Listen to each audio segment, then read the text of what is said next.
ముందుగా రాష్ట్రంలో ఉన్నటువంటి మత్స్యకార సోదరీమణులందరికీ రాష్ట్ర ప్రభుత్వం తరపున ముఖ్యమంత్రి శ్రీ నారా చంద్రబాబు నాయుడు గారి తరపున జాతీయ మత్స్యకార దినోత్సవ శుభాకాంక్షలు తెలియజేస్తున్నాను. నేను మత్స్యశాఖని బాధ్యతలు తీసుకున్న తర్వాత ఈరోజు మా కమిషనరేట్లో డీటెయిల్గా రివ్యూ చేయడం జరిగింది. చాలా బాధ ఆవేదన కలుగుతుంది. ఆంధ్రప్రదేశ్ రాష్ట్రానికి, అందులో మత్స్యశాఖలో ఎక్కువ అవకాశాలు ఉన్నటువంటి రాష్ట్రం ఈ రాష్ట్రం. దాదాపుగా 974 కిలోమీటర్లు సుదీర్ఘమైనటువంటి తీర ప్రాంతం ఉంది. అందులో 10-12 జిల్లాలు ఈ తీర ప్రాంతానికి ఆనుకున్నటువంటి జిల్లాలు. దీన్ని మనం డెవలప్మెంట్ చేసుకోగలిగితే, దీనిలో ఉన్నటువంటి అవకాశాలన్నీ కూడా మనం సద్వినియోగం చేసుకోగలిగితే మత్స్యకార కుటుంబాలకు మేలు చేయడమే కాకుండా రాష్ట్ర ఆదాయాన్ని పెంచుకోవడానికి అనేకమైనటువంటి మార్గాలు ఉన్నాయి. లాస్ట్ 5 ఇయర్స్ చెప్పాలంటే డిపార్ట్మెంట్ ఉందో లేదో అనే స్థాయికి తీసుకెళ్లారు. ఈరోజు రివ్యూ చేస్తుంటే చాలా బాధాకరమైనటువంటి విషయాలు బయటపడ్డాయి. ఈ దేశంలో అనేక రాష్ట్రాలు ఉన్నాయి, తీర ప్రాంతం ఉన్నటువంటి రాష్ట్రాలు. వాటికంటే మిన్నగా తీర ప్రాంతం ఉన్నటువంటి మన రాష్ట్రాన్ని చూస్తే ఆవేదన కలుగుతుంది. ఫర్ ఎగ్జాంపుల్గా 974 కిలోమీటర్లు ఉన్నటువంటి ఆంధ్రప్రదేశ్ రాష్ట్రంలో 4 హార్బర్స్ ఉన్నాయి. అందులో 2 పనిచేస్తున్నాయి, 2 పనిచేయట్లేదు. అదే మనం మిగిలినటువంటి రాష్ట్రాలు తీసుకుంటే కేరళ కానీ గుజరాత్ కానీ, ఈ 4 హార్బర్స్ చూస్తే యావరేజ్న 258 కిలోమీటర్లకి ఒక హార్బర్ ఉంది. అదే మనం కేరళకి వెళ్తే 27 కిలోమీటర్లకి ఒక హార్బర్ ఉంది. అదే గుజరాత్కి వెళ్తే 87 కిలోమీటర్లకి ఒక హార్బర్ ఉంది.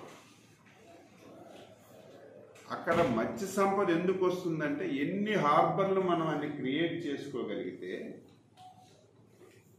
అంత ఎక్కువ మత్స్య సంపదని మనం సేకరించడానికి అవకాశాలు ఉంటాయి. మన రాష్ట్రంలో ఈ మత్స్య సంపద డెవలప్మెంట్ కాకపోవడానికి కారణం పూర్తిగా ఇన్ఫ్రాస్ట్రక్చర్ లేదు, హార్బర్స్ లేవు, ల్యాండ్ సెంటర్లు లేవు. ఇటువంటి ఇబ్బందులన్నీ కూడా ఈ రాష్ట్రంలో ఉన్నాయి. ఈ ప్రభుత్వం వచ్చిన తర్వాత ఒక 4 హార్బర్స్ని టెండర్లు పిలిచారు. విచిత్రం ఏమిటంటే, ఇది ప్రైమ్ మినిస్టర్ గారు ప్రత్యేకంగా కేంద్ర ప్రభుత్వం నుంచి ఇచ్చినటువంటి పథకం. దానికి రాష్ట్ర ప్రభుత్వం 40% నిధులు జోడించాలి. ఈ 5 హార్బర్స్ కూడా టెండర్లు పిలిచారు. టెండర్లు కూడా చూస్తే ఆశ్చర్యం కలుగుతుంది. అర్హత లేని వాళ్ళకి 5 హార్బర్స్ కలిసి ఒకే ప్యాకేజ్ పెట్టి సొంత పార్టీకి చెందినటువంటి ఎమ్మెల్యే సోదరుడికి అప్పచెప్పారు. ఆయన యొక్క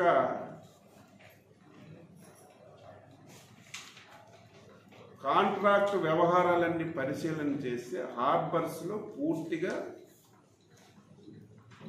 ఎక్స్పీరియన్స్ లేనటువంటి వ్యక్తి, ఆ వ్యక్తికి సింగిల్ ప్యాకేజ్ ఇచ్చి కాంట్రాక్ట్ అప్పచెప్పారు. ఆయన ఒక్కొక్కరికి సబ్ కాంట్రాక్ట్ ఇచ్చి ఈ హార్బర్స్ పనులన్నింటినీ కూడా ఆటంకం చేశారు. రెండవ ప్యాకేజీలో 4 పిలిచారు. ఆ 4 కూడా ఒకే ప్యాకేజీలు ఇచ్చారు.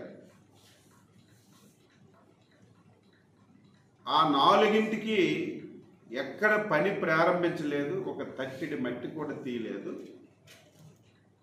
మొబిలైజేషన్ అడ్వాన్స్ 40% ఇచ్చి వాళ్ళకి మేలు చేకూర్చారు. ఇటువంటి పరిస్థితులన్నీ చూసిన తర్వాత చాలా బాధ, ఆవేదన కలుగుతుంది. చంద్రబాబు గారి నాయకత్వంలో రాష్ట్రంలో ప్రభుత్వం ఏర్పడింది. మేము గత 5 సంవత్సరాలు 14 నుంచి 19 వరకు ఈ రాష్ట్రంలో ప్రభుత్వం ఉన్నప్పుడు ఎన్నో స్కీమ్స్ పెట్టాం. అన్ని స్కీమ్స్ ఎత్తేసారు. ఈరోజు స్పష్టంగా ఆదేశాలు ఇచ్చాం. 2014-19 ఈ రాష్ట్రంలో మత్స్యకారులకి ఎటువంటి స్కీమ్స్ ఉన్నాయో అవన్నీ కూడా పునరుద్ధరించమని చెప్పి ఆదేశాలు ఇచ్చాం. డీజిల్ సబ్సిడీ 10 కోట్ల రూపాయలు పెండింగ్ ఉంటే దాన్ని ఇప్పుడే ఫైనాన్స్లో క్లియర్ చేయించి రిలీజ్ చేశాం. ఇంకొకటి, వేట నిషేధ సమయంలో ఎవరికైతే భృతి ఇచ్చారో అది కూడా ఒక ఫేక్గా తయారు చేశారు. అస్తవ్యస్తంగా ఉంది. చాలామంది తెలుగుదేశం పార్టీ సానుభూతి పరులకు కావాలని చెప్పి కూడా ఇవ్వలేదు. కొంతమంది అర్హత లేని వాళ్ళకి అర్హతగా చూపించి వారికి వృత్తి 42 సంవత్సరాలుగా కష్టం వచ్చినా సుఖం వచ్చినా అధికారం ఉన్నా అధికారం లేకపోయినా ఎన్టీ రామారావు గారు పార్టీ పెట్టినప్పటి నుంచి తెలుగుదేశం పార్టీకి అండగా ఉన్నటువంటి వర్గం మత్స్యకార వర్గం. ఎన్ని విధాల అవకాశం ఉంది, అన్ని విధాలు కూడా ఈ వర్గాన్ని అన్ని విధాలా సహాయపడతాం. మత్స్య సంపదని మేము పెంపొందించి ఈ రాష్ట్రం యొక్క ఆదాయాన్ని పెంచడమే కాకుండా అధునాతనమైనటువంటి టెక్నాలజీని కూడా ఉపయోగించుకుంటాం. ఈరోజు కేంద్ర ప్రభుత్వం శాటిలైట్ సిస్టమ్ ఇచ్చింది. అంటే ప్రతి ఒక్కరూ ఈరోజు సీలోకి వేటకి వెళ్ళేటప్పుడు ప్రకృతి వైపరీత్యాలు వస్తాయి. అటువంటి సమయంలో కనెక్టివిటీ పూర్తిగా ఉండదు. అటు వెళ్ళే వాళ్ళు ఆందోళన చెందుతారు, ఇంట్లో ఉన్నటువంటి ఫ్యామిలీ మెంబర్స్ కూడా ఆందోళన చెందుతారు. ఇటువంటి వారికి శాటిలైట్ సిస్టాన్ని కేంద్ర ప్రభుత్వం ప్రవేశపెట్టింది. ఇప్పటికే 20,000 పడవలు ఉంటే వేటకెళ్ళేవి, ఒక 4,000 పడవలకి ఆ సిస్టాన్ని పెట్టమని ఆదేశాలు ఇచ్చారు. పెడుతున్నాం. నేను ఇప్పుడే చెప్పాను, మనది సుదీర్ఘమైన తీర ప్రాంతం, నిరంతరం సైక్లోన్స్ వస్తున్నటువంటి రాష్ట్రం. ఎప్పుడు కూడా వేటకెళ్ళినటువంటి మత్స్యకారులు ఆందోళన ఎక్కువగా చెందుతున్నటువంటి రాష్ట్రం కాబట్టి మళ్ళీ సపరేట్గా కేంద్ర ప్రభుత్వానికి రిక్వెస్ట్ చేసి ఆ 20,000 బోట్స్లో కూడా ఈ సిస్టాన్ని అమర్చడానికి ఒక ప్రయత్నం చేస్తామని చెప్పి సందర్భంగా తెలియజేస్తూ, ఆఫీసర్స్ కూడా చాలా చక్కగా అన్నీ ఉన్నట్టుగా అన్ని విషయాలు చెప్పారు. అందరం కలిసి ఒక ఫ్రెండ్లీగా ఈ శాఖని దేశంలోనే ఒక మంచి ఆదర్శవంతమైనటువంటి శాఖగా, ఈ శాఖ ద్వారా ప్రతి ఒక్కరికి మేలు జరిగిందని అచ్చెన్నాయుడుగా నేను ఆఫీసర్స్లో చెప్పుకోకుండా ఎవరైతే బెనిఫిషియర్స్ ఉన్నారో వాళ్ళు చెప్పుకునే విధంగా మేము సేవలు అందిస్తామని ఈ సందర్భంగా ప్రతి ఒక్కరికి తెలియజేస్తూ అందరికీ నమస్కారం. సార్, ఇప్పుడు ఈ అర్హతలు ఇచ్చారన్నారు కదా, గత ప్రభుత్వంలాగా రివర్స్ హ్యాండింగ్ వెళ్తారా, అది కంటిన్యూ చేస్తారా? ఇప్పుడు ఈరోజు ఫస్ట్ రివ్యూ నేను ఉన్నట్టు చెప్పాను. అర్హత లేకుండా ఇవ్వడమే కాకుండా ఆయన ఎక్కడ చేయడం లేదు. టెండర్లు తీసుకున్నారు, 5 హార్బర్లు టెండర్లు తీసుకుని అన్నీ సమర్పించారు. ఒక ప్యాకేజ్ అయితే టెండర్లు తీసుకున్నారు, మొబిలైజేషన్ అడ్వాన్స్ తీసుకున్నారు, ఎక్కడ ప్రారంభించలేదు. ఇవన్నీ తెలుసుకున్నాం. దీన్ని ముఖ్యమంత్రి గారి దృష్టిలో పెట్టి మళ్ళీ ఒకసారి దీని మీద రివ్యూ చేసి ఏది ఈ రాష్ట్రానికి బాగుంటుందంటే, ఏది మత్స్యకారులకు ఉపయోగపడుతుందంటే, దేనివల్ల అభివృద్ధి త్వరగా జరుగుతుందంటే ఆ నిర్ణయాన్ని పట్టుకొని ముందుకెళ్తాం. పూర్తిగా ఈ సబ్జెక్టు మీద అవగాహన వచ్చింది. నా ఆలోచన ఏమిటంటే 26 మెరైన్ పోలీస్ స్టేషన్స్ ఉన్నాయి తీర ప్రాంతం అంతా. ఈ 25 పోలీస్ స్టేషన్స్ పరిధిలో హార్బర్స్ కానీ, ఫిషింగ్ ల్యాండ్ సెంటర్ కానీ, జెట్టి ఏదో ఒకటి ఆ పోలీస్ స్టేషన్ ఉన్న ఏరియాలో మనం క్రియేట్ చేసుకోగలిగితే పోలీస్ స్టేషన్కి దీనికి అనుసంధానం అవుతుంది.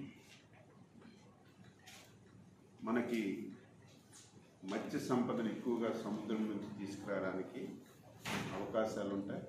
దీన్ని ఒకసారి స్టడీ చేసి మనం ఎంతవరకు చేయాలి, కేంద్ర ప్రభుత్వం నుంచి